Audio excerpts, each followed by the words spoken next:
दोस्तों ये देखा गया है कि पिछले कुछ वक्त से अमेरिकन मीडिया में और स्पेशली अमेरिका का जो सोशल मीडिया है उसके ऊपर 14वीं और 15वीं सदी के जो एक बहुत मशहूर हिस्टोरियन और फिलोसफर रहे हैं और जिनको इब्न खल्दून के नाम से जाना जाता है उनको कुछ ज्यादा ही याद किया जा रहा है, या ये भी कह सकते हैं कि अमेरिका के मीडिया में इनकी कुछ ज्यादा ही चर्चा हो रही है। और इतने पुराने इस मुस्लिम फिलोसफर को इतना ज्यादा याद करने के पीछे वजह कुछ और नहीं बल्कि सिर्फ इनकी एक प्रेडिक्शन, या थोड़ा और क्लियर करके बोलूं तो इनकी वो थ्योरी है कि जो इन्होंने 8 से 500-600 साल पहले अपनी किताब के अंदर मेंशन की थी। एक ऐसी थ्योरी कि जो लिखी तो 8 से लगभग 500-600 साल पहले गई थी, लेकिन उसने आज के दौर के सुपर पावर, आज के दौर की दुनिया की सबसे बड़ी ताकत मतलब कि अमेरिका के लिए खतरे की घंटी बजा दी है। क्योंकि उस थ्योरी को देखने के बाद खुद अमेरिकन भी इस बात को लेकर श्योर हो चुके हैं, इस बात को मान चुके हैं कि अगर दुनिया में कभी भी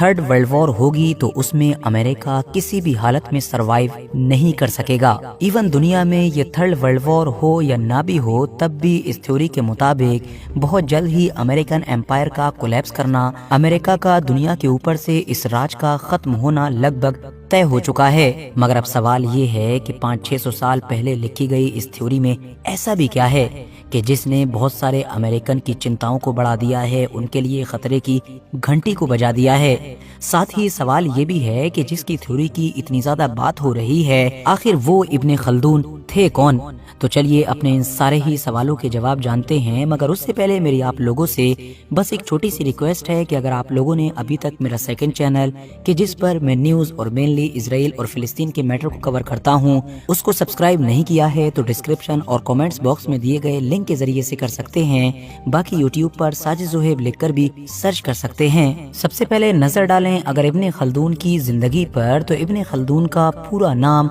अब्दुर्रहमान बिन मोहम्मद इब्न खल्दून था। ये 27 मई 1332 को आज के दौर के ट्यूनिस में पैदा हुए थे और इस्लामिक कैलेंडर के हिसाब से देखें तो इनकी पैदाइश एक रमजान के दिन हुई थी। ये एक फिलोसफर और हिस्टोरियन होने के साथ साथ इकोनॉमिस्ट तो थे ही, और हाँ, इनको एक मशहूर सोशल साइंटिस्ट के तौर पर भी याद किया जाता है। आप में से शायद बहुत सारे लोगों को जानकर हैरानी होगी कि इनको एक ट्रू फादर कंसीडर किया जाता है मॉडर्न सोशियोलॉजी, हिस्ट्री, इकोनॉमी और डेमोग्राफी वगैरह का। इनका जो सबसे अहम और सबसे मशहूर काम है वो अल मुकदमा है, कि जिसको वेस्टर्न वर्ल्ड में या कह सकते हैं कि इंग्लिश जबान में इंट्रोडक्शन के नाम से जाना जाता है। इब्न खल्दून की 3 मशहूर थ्योरीज भी हैं, जिनमें से पहली थ्योरी का नाम है असाबिया, और यही वो खास थ्योरी है कि जिसको आजकल अमेरिका में कुछ ज्यादा ही डिस्कस किया जाता है। अल असाबिया जो दरअसल एक अरेबिक वर्ड है, अब इसका मीनिंग या फिर एग्जैक्टली डेफिनेशन क्या है ये तो हम आगे जानेंगे,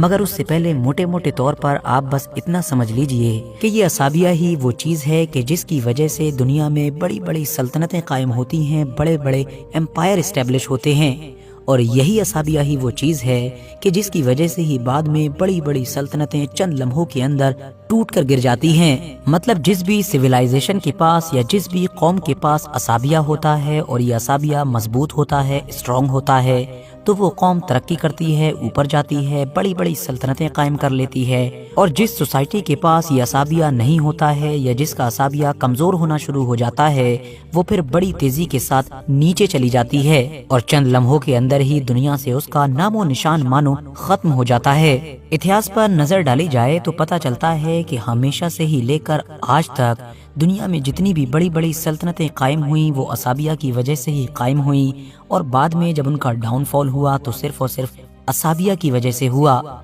मिसाल के तौर पर अरब मुसलमानों को ही ले लीजिए, जब उनके सामने इस्लाम आया तो वो तादाद में बहुत कम थे। आसपास की ताकतों के मुकाबले में वो ना तो एडवांस थे और ना ही उनके पास हथियार थे, मगर उसके बावजूद भी उन्होंने अगले 30 से 40 साल के अंदर दुनिया की 2 बड़ी सुपर पावर मतलब कि पर्शियन एम्पायर और रोमन एम्पायर को जमीन पर गिरा दिया। वजह सिर्फ इतनी सी थी कि उनके पास था तो कुछ नहीं, लेकिन अगर कुछ था तो वो था असाबिया। बिल्कुल ऐसा ही हम लोगों को उस्मानियों के इतिहास में भी नजर आता है कि एक ऐसा छोटा सा तुर्काई कबीला कि जिसके पास किसी दौर में रहने के लिए घर तक नहीं था, क्योंकि जहाँ पर भी वो अपने कबीले का डेरा डाला करते थे वहाँ से उनको भगा दिया जाता था। मगर उनके पास कुछ था तो वो था असाबिया। और फिर दुनिया ने देखा कि चंद सालों के अंदर उन्होंने उसी असाबिया की मदद से दुनिया पर एक ऐसी सल्तनत कायम की कि जो अगली कई सदियों तक दुनिया के लिए सुपर पावर बनी रही। बिल्कुल ऐसा ही कुछ मामला आप लोगों को रोमन्स और मंगोलों के इतिहास में भी देखने को मिलेगा कि जब उनका असाबिया मजबूत हुआ तो वो मानो आसमान पर पहुंच गए, और जैसे ही असाबिया कमजोर पड़ना शुरू हुआ तो चंद लम्हे भी नहीं लगे, फौरन जमीन पर गिर गए। अब हैरानी की बात यह है कि खुद बहुत सारे अमेरिकन एक्सपर्ट्स के ही मुताबिक बिल्कुल यही मामला दुनिया की मौजूदा सुपर पावर मतलब के अमेरिका के साथ हो रहा है। हर गुजरते वक्त के साथ उसका जो असाबिया है वो कमजोर से कमजोर होता जा रहा है। और ऐसा क्यों है, जाहिर है इसका जवाब जानने के लिए हमको पहले असाबिया को ही समझना पड़ेगा कि आखिर ये असाबिया चीज क्या है। असाबिया की तारीफ, असाबिया की डेफिनेशन वैसे तो काफी लंबी चौड़ी है, लेकिन अगर बहुत आसान भाषा में बताऊं, बल्कि सिर्फ एक लफ्ज में बताऊं तो मैं कह सकता हूं असाबिया है इत्तिफाक। मतलब ये एक ऐसी फोर्स है, एक ऐसी ताकत है कि जो हमारी सोसाइटी में पाई जाती है और लोगों को एक जगह पर मुत्तफिक रखती है, लोगों को एकजुट रखती है, लोगों को एकता मतलब कि यूनिटी के लिए इनकरेज करती है। क्या आप लोगों ने कभी सोचा कि आखिर लोग एक दूसरे के करीब कब आते हैं, एक दूसरे के साथ रहना कब पसंद करते हैं? ये तभी होता है कि जब लोगों के अंदर जो फीलिंग्स हैं, जो जज्बात हैं, उनमें सिमिलैरिटी पाई जाती है, और यही चीज असाबिया कहलाती है। और ये सिमिलैरिटी किसी भी बेस पर हो सकती है, मिसाल के तौर पर रिलीजन यानी कि धर्म की बेस पर, कल्चर की बेस पर,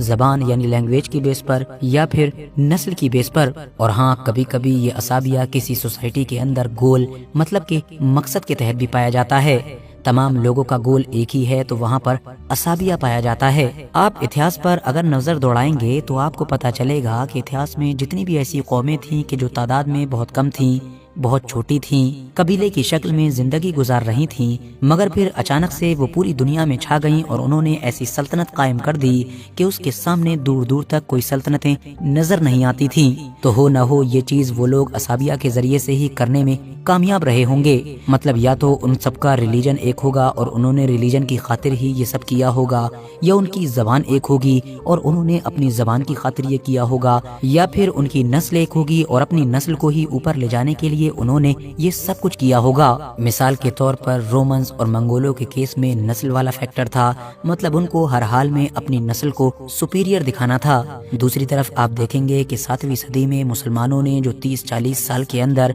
आधी दुनिया को फतह कर डाला था, उसमें रिलीजन का फैक्टर था। वो सारे लोग एक ही मजहब के थे और उनके पास जो ताकत थी वो सिर्फ और सिर्फ रिलीजन की थी। और यहाँ पर ये बात भी जान लेना जरूरी है कि जब मामला असाबिया का होता है, मतलब रिलीजन, नस्ल, कल्चर, जबान, गोल, इन सारी चीजों का होता है, तो फिर इंसान कोई भी काम किसी डर से या फिर अपने किसी फायदे मतलब के पैसे वगैरह के लिए नहीं कर रहा होता है, बल्कि सिर्फ और सिर्फ असाबिया के लिए कर रहा होता है और दिल से कर रहा होता है। आज की अगर मौजूदा दुनिया पर भी नजर डाली जाए तो आप देखेंगे कि जितने भी देश बड़ी तेजी के साथ तरक्की कर रहे हैं या बड़ी तेजी के साथ ऊपर गए हैं, तो उनमें यही फैक्टर पाया जाता है। मिसाल के तौर पर चाइना के अंदर चाइनीज नस्ल का फैक्टर पाया जाता है, जबकि इंडिया के अंदर नेशनलिज्म का फैक्टर पाया जाता है। मतलब राष्ट्रवाद ही वो चीज है कि जो सारे इंडियंस को एक जगह पर इकट्ठा करके रखती है। रशिया में भी ये फैक्टर नस्ल वाला पाया जाता है। बिल्कुल ऐसे ही हर जगह पर आप लोगों को कुछ ना कुछ दिखाई देगा। मगर अब जरा अमेरिका के ऊपर आइए। ईमानदारी से बताइए कि आप लोगों को लगता है कि अमेरिका के अंदर आज के दौर में एक मजबूत असाबिया पाया जाता है? वैसे इस बात में तो कोई भी शक नहीं है कि किसी दौर में अमेरिका के अंदर भी मजबूत असाबिया था, बल्कि इतिहास के बाकी सभी एम्पायर्स की तरह अमेरिका ने ये जो तरक्की हासिल की, ये असाबिया की ही मदद से हासिल की थी। और ये असाबिया 1950 के दौर तक बाकी भी रहा था। आपको जानकर शायद हैरानी होगी कि आज के दौर में दुनिया की लगभग हर जंग, हर कॉन्फ्लिक्ट में टांग अड़ाने वाला अमेरिका सेकेंड वर्ल्ड वॉर में खुद से ही इस वॉर में कूदने के लिए तैयार नहीं था। वो तो आखिर में जब जापान की तरफ से उसके ऊपर हमला कर ही दिया गया, तो ना चाहते हुए भी अमेरिका امریکہ کو اس جنگ میں کودنا پڑا تھا، اور یہ سب کچھ اس لیے ہو رہا تھا کیونکہ اس دور تک امریکہ دنیا کی بجائے امریکہ پر ہی زیادہ دھیان دیتا تھا۔ اس کی امریکہ فرسٹ کی پالیسی تھی، ہر معاملے میں امریکہ ہی کیا جاتا تھا۔ آج خود بہت سارے امریکنز بھی سوشل میڈیا کے اوپر یہ بات آن ریکارڈ بولتے ہیں کہ ان کے یہاں پر عصابیہ نہ صرف بڑی تیزی کے ساتھ کمزور ہو رہا ہے بلکہ آلریڈی بہت زیادہ کمزور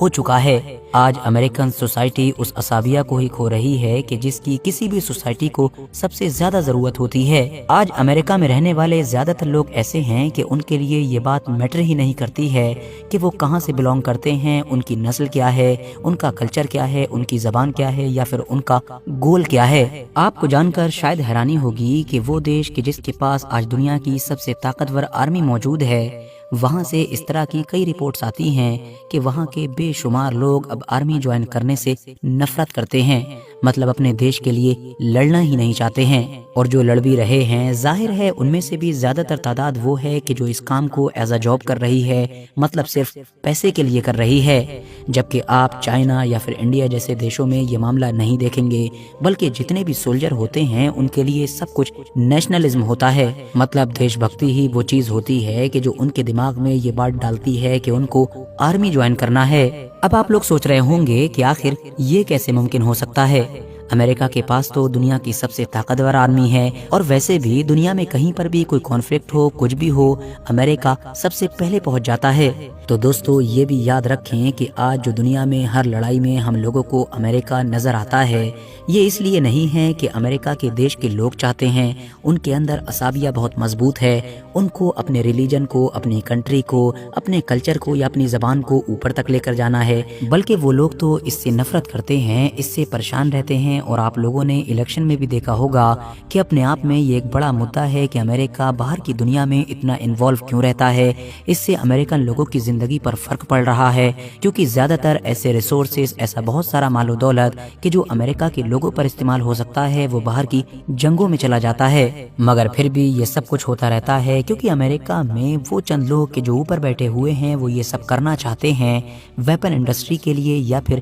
باقی فائدے کے لیے۔ اور یہی وہ وجہ بھی ہے کہ جس نے امریکہ کے بہت سارے عام نوجوانوں کو ملٹری جوائن نہ کرنے کی طرف دھکیل دیا ہے، ان کے من کو بدل دیا ہے۔ ایون ایسے بھی بہت سارے لوگوں کا من بدل جاتا ہے کہ جنہوں نے بچپن میں خواب دیکھا ہوتا ہے کہ وہ نیوی یا پھر ایئر فورس میں کیپٹن بنیں گے، مگر بڑے ہو کر جب وہ دیکھتے ہیں کہ یہاں تو سب کچھ بزنس کے پرپس سے چل رہا ہے تو وہ اپنا من بدل لیتے ہیں۔ عصابیہ جتنی بھی چیزوں پر ڈیپینڈ کرتا ہے، ان ساری ہی چیزوں میں آج امریکہ پوری طریقے سے چیلنج فیس کر رہا ہے، چاہے معاملہ آئیڈینٹی کا ہو، کیونکہ ہم جانتے ہیں کہ امریکہ میں ہر ریس کے، ہر نسل کے لوگ رہتے ہیں، گورے، کالے، براؤن، ہر طرح کے لوگ رہتے ہیں۔ ان کے کلچر، ان کی زبان، ان کی ویلیوز، ان کے ریلیجن سب کچھ الگ ہیں، ان کے فیوچر گول الگ ہیں، ان کے مقصد الگ ہیں، جس کی وجہ سے عصابیہ کا تو سوال ہی پیدا نہیں ہوتا ہے۔ جبکہ بچی کچی کسر وہاں کی ہیٹ پولیٹکس نے پوری کر دی۔ اکنومیکلی بھی دیکھا جائے تو امیر اور غریب کے بیچ کا جو گیپ ہے وہ اب حد سے زیادہ بڑھ چکا ہے۔